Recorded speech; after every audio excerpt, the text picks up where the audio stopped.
नमस्कार दोस्तों, good evening all. आप सभी का आपके अपने यूट्यूब चैनल लॉकूल पर बहुत बहुत स्वागत है। दोस्तों, अपने लास्ट लेक्चर यानी लेक्चर 1 में हमने कॉन्स्टिट्यूशन ऑफ इंडिया 1950 के इंट्रोडक्शन पार्ट को कवर किया था। इंट्रोडक्शन पार्ट में हमने ड्राफ्टिंग कमेटी पर चर्चा की थी, जो संविधान सभा यानी कॉन्स्टिट्यूशनल जो असेंबली बनी थी हमारी, उस पर चर्चा की थी। कौन उसके चेयरमैन थे, ड्राफ्टिंग कमेटी के कौन चेयरमैन थे, कब संविधान बन के तैयार हुआ था, कितने दिनों में तैयार हुआ था, कब से लागू हुआ था, इन सभी टॉपिक पे हमने चर्चा की थी। आज हम चर्चा करने जा रहे हैं प्रीएम्बल ऑफ द कॉन्स्टिट्यूशन, ठीक है, यानी भारत की जो संविधान की जो प्रस्तावना है उस पर हम चर्चा करेंगे आज। तो थोड़ा सा मैं लास्ट लेक्चर में जो इम्पोर्टेंट पॉइंट्स हैं वो मैं आपको रिकॉल करवा देता हूँ। सबसे इम्पोर्टेंट था आपको डेट ऑफ इनेक्टमेंट, यानी संविधान कब बनकर तैयार हुआ था। तो यह तैयार हुआ था आपको 26 नवंबर 1949। 26 नवंबर 1949 को संविधान बन के तैयार हुआ था, लागू नहीं हुआ था। लागू हुआ था आपको 26 जनवरी 1950 में लागू हुआ था। और इसी 26 जनवरी 1950 को हम लोग संविधान दिवस के रूप में मनाते हैं, कॉन्स्टिट्यूशन डे के रूप में हम मनाते हैं। लेकिन जिस दिन संविधान हमारा तैयार हो गया था, यानी 26 नवंबर 1949 को जिस दिन हमारा संविधान बनकर तैयार हो गया था, उस दिन संविधान के 3 प्रावधान लागू कर दिए गए थे। एक सिटीजनशिप, ठीक है, एक इंटरिम पार्लियामेंट और एक इमरजेंसी का प्रोविज़न, यानी आपातकाल की जो स्थिति है उससे निपटने के लिए। तो 3 प्रावधान लागू हो गए थे, सिटीजनशिप, इंटरिम पार्लियामेंट और इमरजेंसी। 3 प्रावधान लागू हो गए थे जिस दिन संविधान बनकर तैयार हुआ था 26 नवंबर 1949 को। लेकिन संविधान लागू हुआ, यानी संविधान के बाकी के जितने भी प्रावधान हैं वह आपको लागू हुए 26 जनवरी 1950 को, ठीक है। यहाँ कोई डाउट हो पूछ लीजिएगा, ठीक है। उसके बाद ओरिजिनल जो कॉन्स्टिट्यूशन थे उसमें कितने आर्टिकल थे, तो 395 आर्टिकल्स थे, 12 पार्ट्स में बांटा गया और 8 शेड्यूल्स थे ओरिजिनल कॉन्स्टिट्यूशन में। एट प्रेजेंट हमारे पास, वर्तमान में हमारे पास 470 आर्टिकल्स हैं, 25 पार्ट हैं, 12 शेड्यूल है, 25 पार्ट्स और 12 शेड्यूल्स हैं। और यह अभी तक हमारे पास जो 105th कॉन्स्टिट्यूशनल अमेंडमेंट हुआ है, संविधान में जो संशोधन हुआ है 105वां, उसी के अनुसार यह वर्तमान में ये स्थिति है। अब आप कहिएगा कि सर 417 आप आर्टिकल तो पढ़ा रहे हैं, लेकिन अभी भी हम संविधान की किताब खोलते हैं तो उसमें 395 आर्टिकल ही बताया जाता है। 22-25 पार्ट तो आपने बता दिया, 12 शेड्यूल्स भी बता दिया, वहाँ तक तो ठीक है। लेकिन 470 आर्टिकल्स आप लिखवा तो रहे हैं, लेकिन अभी भी 395 आर्टिकल बताया जाता है। तो बच्चों, मैं आपको बता दूँ यहाँ पर, जैसे आप एग्जाम्पल के तौर पर समझिए, जो हमारे पास संविधान में संशोधन हुआ है उसमें ये 395 के आगे नंबर नहीं गया है, इसी के अंदर जोड़े गए हैं आपको, ठीक है, क्लॉज जोड़े गए हैं। जैसे कि आर्टिकल 21 है, right to life and personal liberty. अब एक और आर्टिकल जोड़ दिएगा, आर्टिकल 21A। तो ये जो ए जोड़ा गया, क्लॉज लगा के ए, ये 395 के अंदर में ही है। तो उनकी संख्या बढ़ गई लेकिन नंबरिंग वही है, सीक्वेंस वही है, ठीक। आर्टिकल्स कुल बढ़ गए लेकिन 395 के अंदर हैं। तो article 21A right to education, 21A तो उसी के अंदर में हो गया ना। उसके बाद आर्टिकल 22 आया, 22 आया, इसीलिए 395 तक है, ठीक है। कोई डाउट? ठीक है, आगे बढ़ते हैं। अब सबसे पहले यहाँ पर हम लोग पढ़ेंगे प्रीएम्बल ऑफ द कॉन्स्टिट्यूशन का पर्पस एंड ऑब्जेक्टिव। पर्पस क्या है, ऑब्जेक्टिव क्या है? भाई देखिए, ऐसे समझिए आप, एक मकान का निर्माण होता है, एक बिल्डिंग बनाई जाती है, तो बिल्डिंग ऐसे ही आप ईंटा जोड़ना शुरू कर देंगे नहीं, एक मजबूत नींव बनाई जाती है ताकि कितना भी भूकंप का झटका आए, कितनी भी विपत्ति आए, उसकी इमारत की जो नींव हो मजबूत हो। तो हमारा प्रीएम्बल भी वही कहता है कि हमारा जो इमारत है मजबूत है, हमारा प्रीएम्बल सशक्त है, मजबूत है, ठीक है। तो प्रीएम्बल क्या हो गया? नींव हो गई, आत्मा हो गई, ठीक है, हमारे संविधान की आत्मा हो गई। हमारा परिचय है, आपका परिचय क्या है, मेरा परिचय क्या है, परिचय है। आपने अभी तक क्या किया, आगे क्या करेंगे, वह तो आपका आर्टिकल बताएगा, पार्ट्स बताएगा, शेड्यूल्स बताएगा, लेकिन आपका परिचय क्या, आपका नाम क्या है, आपका घर कहाँ है, वही है आपका प्रीएम्बल, ठीक है। अब सबसे पहले पर्पस एंड ऑब्जेक्टिव्स पढ़ते हैं। तो इस पर्पस एंड ऑब्जेक्टिव में सबसे पहले मतलब इसका उद्देश्य क्या है, तो सोर्स पहले इसका जानते हैं कि संविधान का सोर्स कैसे है, इसका जन्म कैसे हुआ, इसकी सोच कैसे आई, कहाँ से आया, ये किसके लिए आया, बन तो गया यह संविधान बन गया, प्रियम्बल बन गया, लेकिन इसका सोर्स क्या है? तो इसका सोर्स है we the people of India, हम भारत के लोग, मैं, आप, सभी कोई जो इस देश के भारत के नागरिक हैं, वही इसके सोर्स हैं, उन्हीं के लिए बना है। We the people of India, हम भारत के लोग। संविधान का निर्माण भारत के नागरिकों के द्वारा किया गया। कैसे किया गया? हमने, आपने, यानी जो हमारे पूर्वज थे, हमारे आपके परिवार के लोग जो उस वक्त थे, उन्होंने जिन लोग को चुना कि आप ही को बनाना है, यानी हमने चुना अपने प्रतिनिधियों को, और हमारे प्रतिनिधियों के द्वारा यह संविधान का निर्माण होता है, प्रियम्बल बनाया जाता है। ठीक है। इसके बाद टाइप ऑफ गवर्नमेंट की बात करता है, पॉलिटी की बात करता है, गवर्नेंस की बात करता है, कैसी सरकार होगी, कैसी राजनीति होगी, सत्ता कैसे होगी, कैसे निर्माण होगा, कैसे इंफ्रास्ट्रक्चर होगा, पूरा पॉलिटिकल इंफ्रास्ट्रक्चर।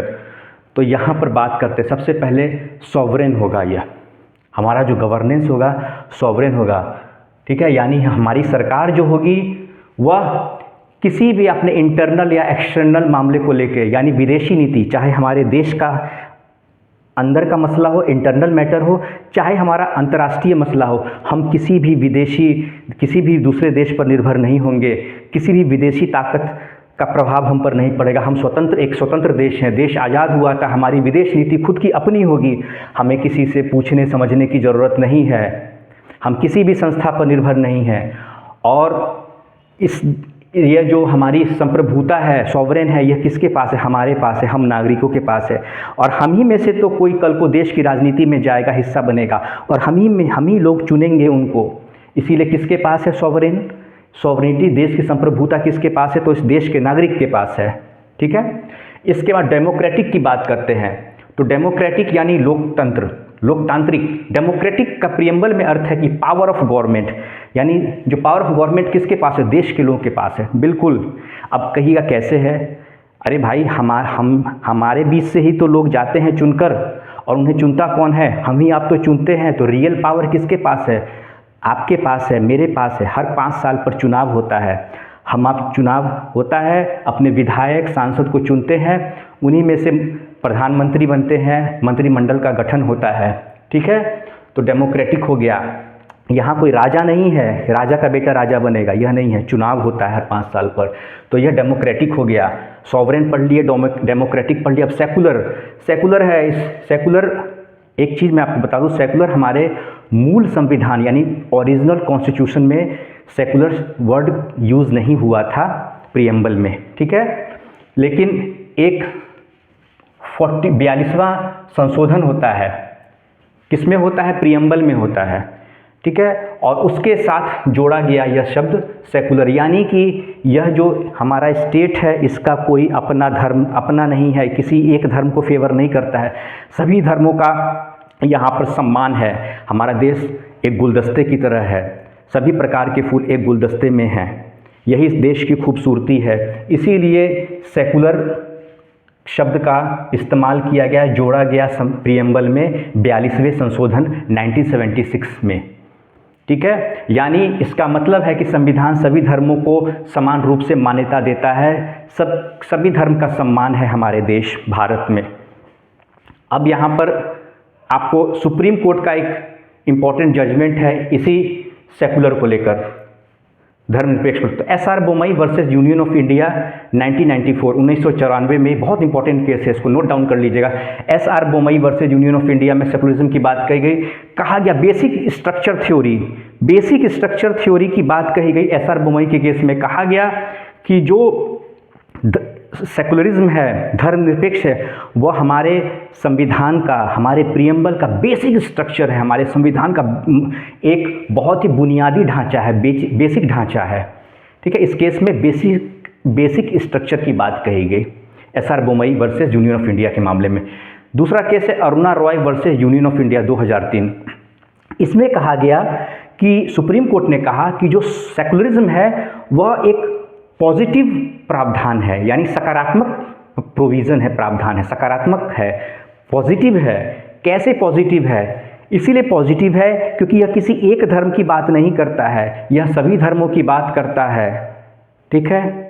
अनेकता में एकता की बात करता है। इसीलिए Aruna Roy versus union of India के मामले में सेकुलरिज्म को कहा गया कि यह प्रियम्बल का पॉजिटिव प्रोविज़न है, हमारी जो प्रस्तावना है, हमारा जो संविधान का प्रियम्बल है उसका यह एक पॉजिटिव, आपसे सवाल पूछ दिया जाए किस जजमेंट में आपको सेकुलरिज्म को कहा पॉजिटिव प्रोविज़न कहा गया, तो Aruna Roy versus union of India के मामले में कहा गया। और यह भी आपके ओरिजिनल कॉन्स्टिट्यूशन में नहीं था, ठीक है, ये तो आपको मैंने बता ही दिया था। ये 42वां संशोधन 1976 में हुआ था, उसमें यह जोड़ा गया था। अब सोशलिस्ट की बात हुई, सोशलिस्ट, तो सोशलिस्ट क्या है, यह भी आपको आपके पर्पज़ में ही है, आपके प्रियम्बल के पर्पज़ और ऑब्जेक्टिव में। तो एक और ऑब्जेक्टिव है प्रियम्बल का, वो है समाजवाद, सोशलिस्ट, यानी यह जो आपका मूल प्रियम्बल था, ओरिजिनल जो संविधान का जो प्रियम्बल था, प्रस्तावना था, उसमें सोशलिस्ट शब्द का इस्तेमाल नहीं हुआ था। यह भी आपको 42वां संशोधन हुआ था, 1976 में भी यह हुआ था, उस वक्त प्रियम्बल में यह जोड़ा गया था। 42वां संशोधन के माध्यम से बहुत सारा संशोधन हुआ था हमारे संविधान में, इसीलिए 42वां संशोधन को आपको मिनी कॉन्स्टिट्यूशन भी कहा जाता है। यहाँ भी आपका एक सवाल बन गया। साथियों, एक बात मैं आपको बता दूं, इस लेक्चर को देखते वक्त आपको कोई भी डाउट लगता है तो कमेंट सेक्शन में आप मुझसे ज़रूर पूछेंगे। मैं चाहता हूं कि मेरे स्टूडेंट के पास एक भी डाउट न रहे, और मैंने यह जो पूरा लेक्चर सीरीज़ उसी हिसाब से बनाया है कि इससे आपका एग्ज़ाम चाहे पीटी हो, मेंस हो या इंटरव्यू में भी इसी से सवाल पूछा जाएगा। मैं चैलेंज करता हूं, इससे बाहर आपसे नहीं पूछा जाएगा। इसलिए इस वीडियो को आप आराम से देखिए, बार बार देखिए, स्लो करके देखिए। रिजोल्यूशन में दिक्कत हो तो रिजोल्यूशन हाई करने का यूट्यूब पे ऑप्शन होता है, थोड़ा सा हाई कर लीजिएगा, साफ साफ दिखेगा। उसके बाद सोशलिज्म की बात हुई, तो सोशलिज्म में भी कहा गया कि यह भी हमारे मूल जो हमारा प्रियम्बल था उसमें नहीं था। तो इसको लेके भी सुप्रीम कोर्ट का 2 जजमेंट है।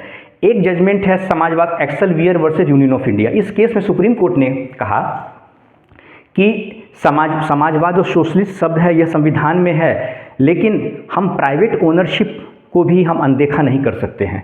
इसमें हुआ था कि एक फैक्ट्री है, प्राइवेट फैक्ट्री थी, इंडस्ट्री, वह बंद, उसको नुकसान हो रहा था, लॉस में हो रहा था। तो इसको चैलेंज किया गया, मामला सुप्रीम कोर्ट तक गया। चैलेंज करते हुए कहा गया कि नहीं, समाजवाद को ठेस पहुंचेगा, प्राइवेट ओनरशिप, अगर ये फैक्ट्री बंद हो जाएगी, प्राइवेट ओनरशिप भारी पड़ रही है समाजवाद के थ्रू। तो कहा गया कि नहीं, समाजवाद का भी ध्यान रखना है, लेकिन सुप्रीम कोर्ट का एक और काम है कि संविधान के जो प्रावधान दिए गए हैं उसकी सुरक्षा करना, रक्षा करना, सबके हित की बात करना।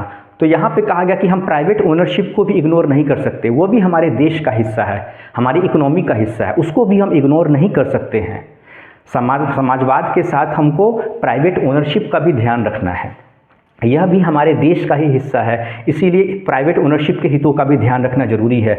यही बात एक्सेलवियर वर्सेस यूनियन ऑफ इंडिया के बारे में कहा गया था। प्राइवेट ओनरशिप को लेकर इसमें बात कही गई थी, ठीक है, यानी स्टेट ओनरशिप और नेशनलाइजेशन को लेकर बात कही गई थी। और इसमें कहा गया था कि स्टेट ओनरशिप समाजवाद के को भी ध्यान में रखना है, लेकिन प्राइवेट ओनरशिप की भी अनदेखी हम नहीं कर सकते हैं। तो इसमें जो इंडस्ट्री थी उसको फिर सुप्रीम कोर्ट ने कहा कि इंडस्ट्री अगर नुकसान में है तो इंडस्ट्री को पूरा अधिकार है, उस फैक्ट्री को पूरा अधिकार है कि नुकसान में अगर है तो उसको वह बंद कर सकती है। यही बात इस केस में हुआ था, एक्सेलवियर वर्सेस यूनियन ऑफ इंडिया। फिर एक केस आया था DS नकारा वर्सेस यूनियन ऑफ इंडिया 1983। इस केस में सुप्रीम कोर्ट ने कहा था कि बेसिक पर्पस जो कॉन्स्टिट्यूशन का है वह हम देश के जो नागरिक हैं, भारत के जो लोग हैं, उनको बेहतर ज़िंदगी देना, उनको एक डिसेंट लाइफ देना, ठीक है, उनका लाइफ स्टाइल अच्छा हो, सामाजिक सुरक्षा की बात कहेगी। तो आपसे सवाल पूछ लिया जाएगा कि जो सामाजिक सुरक्षा की बात हुई थी, सामाजिक न्याय की बात हुई थी, वह किस केस में हुआ था? सुप्रीम कोर्ट DS नकारा वर्सेस यूनियन ऑफ इंडिया के मामले में कहा गया था, ठीक है। अब यहाँ पर हम लोग पढ़ते हैं, एक 5th पॉइंट है आपको रिपब्लिक, इसी में type of government and polity में ही आपको 5th पॉइंट है रिपब्लिक, लोकतंत्र। जैसा कि रिपब्लिक, पब्लिक आप देख पा रहे होंगे, पब्लिक लिखा है, रिपब्लिक में पब्लिक शब्द आता है। It means that head of the nation कौन है? आपके राष्ट्रपति ही प्रेसिडेंट है, उनका भी चुनाव होता है। यह नहीं कि किसी राजा को बैठा दिया, किसी बादशाह को बैठा दिया गया, नहीं, इनका चुनाव होता है। इनका चुनाव कौन करते हैं? तो हम ही लोग जिन लोग को चुन के पार्लियामेंट में भेजते हैं या विधानसभा में भेजते हैं, उन्हीं लोग द्वारा राष्ट्रपति का चुनाव होता है। और यह आर्टिकल 55 में होता है कॉन्स्टिट्यूशन के। इसमें हम डिटेल में आगे पढ़ेंगे। फिलहाल आप समझ लीजिए, समझने के लिए बता रहा हूँ कि राष्ट्रपति का चुनाव जो इलेक्शन प्रोसेस है आर्टिकल 55 में होता है।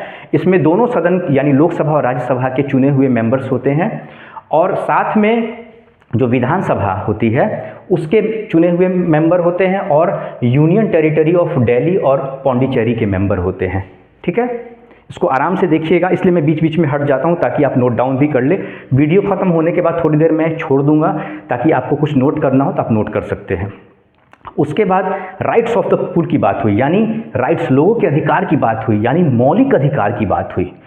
तो मौलिक अधिकार की बात करता है प्रियम्बल, आपका संविधान मौलिक अधिकार की भी बात करता है। देखिए यहीं पे चर्चा हो गई, बता दिया गया कि आपको मौलिक अधिकार भी मिलेगा। कहाँ पर है? तो पार्ट 3 में है, कॉन्स्टिट्यूशन के पार्ट 3 में है। ठीक है, यहीं पे आर्टिकल 12 से 35 तक में है मौलिक अधिकार। आर्टिकल 12 से 35, 12 से 35 पार्ट 3 में दिया हुआ है। बहुत इंपॉर्टेंट है, बहुत सारे क्वेश्चन इससे बनेंगे इस पार्ट से, वही मैं आपको बताऊंगा, आगे के लेक्चर में हम चर्चा करेंगे।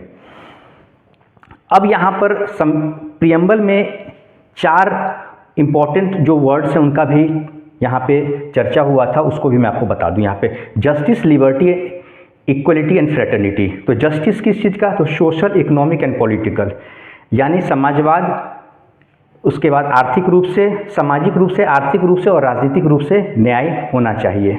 न्याय मिलेगा, होना नहीं चाहिए, मिलेगा। यह आपको प्रियम्बल ने कहा है। Liberty of thought, expression, belief, faith and worship. आपको स्वतंत्रता है अपने विचार की, अभिव्यक्ति की, आप जिस धर्म को आप मानते हैं उसमें आस्था रखने की, पूजा पाठ करने की, जिस देवता को आप मानते हैं, जिस धर्म को मानते हैं उसको मानने की आपको स्वतंत्रता है। Equality of status and opportunity, सबको समानता का अधिकार यहीं पे बता दिएगा। इक्वलिटी, और ये फंडामेंटल राइट भी आपको दिया गया है। Equality of status and opportunity, सबको बराबर का अधिकार मिलेगा, सबको समान रोजगार के अवसर मिलेंगे, सबको शिक्षा का अधिकार है। आर्टिकल 21 में वही तो बात कही गई, राइट टू एजुकेशन। उसके बाद फ्रेटर्निटी की बात होती है, तो फ्रेटर्निटी कहता है आपसी भाईचारा। आपसी भाईचारा, जैसा कि मैंने आपको बताया हमारा देश भारत जो है गुलदस्ते की तरह है, सभी फूल इसके अंदर है, सभी धर्म के लोग इसके अंदर हैं। तो आपसी भाईचारा की बात हुई और इसीलिए कहा गया यहाँ पे assuring the dignity of an individual, unity and integrity of the nation. देश की एकता और अखंडता के लिए आपसी भाईचारा होना है। ठीक है, यही बात कहा गया यहाँ पर। तो दोस्तों आज का यह जो आपका प्रियम्बल का लेक्चर 2 है वह मैंने यहाँ पर कंक्लूड कर दिया है। किसी भी तरह का आपको डाउट होता है आप मुझसे पूछेंगे, आपको किसी भी तरह की दिक्कत होती है, कोई परेशानी होती है इस लेक्चर को समझने में, मुझसे एक बार नहीं आप 1000 बार पूछेंगे, मैं आपको बताऊंगा, क्योंकि संतुष्ट आपको होना है। मैंने तो अपना बेस्ट तरीके से आपको समझाने का प्रयास किया जो मुझे लगता है, और इसमें कोई भी इधर उधर की बात मैंने नहीं बताई है। टू द पॉइंट जो एग्ज़ाम में अभी तक पूछा जाता है या पूछा जाएगा, चाहे वो आपको पीटी हो, चाहे आपको मेंस एग्ज़ाम हो, चाहे आपका इंटरव्यू हो, सभी के पार्ट को मैंने एक साथ कवर कर लिया है। इधर उधर भटकने की ज़रूरत नहीं है। आप मेरे लेक्चर को देखिए, कहीं कोई दिक्कत नहीं होगी, आराम से देखिए, और कोई भी डाउट होता है आप मुझसे सवाल ज़रूर पूछिए। एक बात मैं आपको बता दूं कि मैं एक बात हर अपने वीडियो में कहता हूं कि चैनल पर अगर आप नए आए हैं तो चैनल को सब्सक्राइब जरूर कीजिए। सब्सक्राइब करने का फ़ायदा यही होगा कि जब चैनल को आप सब्सक्राइब करेंगे और एक बेल आइकन दिया होता है, उस बेल आइकन को आप दबाएंगे तो वहाँ पर इससे ये फ़ायदा होगा कि जब भी मैं अपना कोई वीडियो अपलोड करूँगा आपको नोटिफिकेशन मिल जाएगा। ठीक है, लॉकुल आप सर्च करेंगे, लॉकुल चैनल का नाम है, LAWKUL, लॉकुल यहाँ पे लिखा भी हुआ है, आप देख पा रहे हैं। तो आप आराम से इस पूरे वीडियो को देखिए। कोई भी डाउट होता है, मैं थोड़ा हट जाता हूँ, कोई भी डाउट होता है तो आप मुझसे सवाल पूछेंगे। एक बार नहीं, मैंने आपको बार बार बताया, 1000 बार पूछिए, सैकड़ों बार पूछिए, मैं आपको बताऊंगा, क्योंकि आपको संतुष्ट होना है। मेरे संतुष्टि सेटिस्फाई से काम नहीं चलेगा, आपको सेटिस्फाई होना है। मैं तो पूरा मेहनत कर रहा हूं दोस्तों। मैं आपको बता दूं, आप ही के इस लेक्चर सीरीज़ को शुरू करने के लिए यह मेरा हैंडसेट है, अच्छा है, अभी भी काम चल रहा है इस पर, लेकिन नया हैंडसेट मैंने लिया। मैं कोई यह कैमरा से रिकॉर्ड नहीं कर रहा हूँ, वीडियो कैमरा से, यह मोबाइल का जो कैमरा उसी से रिकॉर्ड कर रहा हूँ, क्योंकि पुराने वाला जो मेरा यह मोबाइल था, इस मोबाइल में वॉइस रिकॉर्डिंग अच्छे से नहीं हो पाती थी। तो मैं जानता हूँ बहुत पेन होता है कि स्टूडेंट का लाइफ बहुत स्ट्रगल होता है, तो आप ही के लिए मैंने यह हैंडसेट लिया। कोई बात नहीं, मेरा जो ये अभी एक्सपेंसेस हो रहा है, जो भी खर्च हो रहा है, यह उस दिन सफल हो जाएगा जब मेरा एक भी विद्यार्थी कहेगा कि सर आपके लेक्चर को देखने के बाद मुझे बहुत कुछ समझ में आया। जो मुझे थोड़ा भी 0 से 1 पे भी अगर आपको समझ में आता है तो मैं अपने आप को धन्य समझूंगा। तो आप आराम से देखें इस लेक्चर को, आराम से इसको सुनिएगा। किसी तरह का भी डाउट होता है, मैं बार बार कहता हूँ, ज़रूर मुझसे आप सवाल पूछिए। ठीक है, मैं थोड़ा सा हट जाता हूँ, इसको आप नोट डाउन कर लें।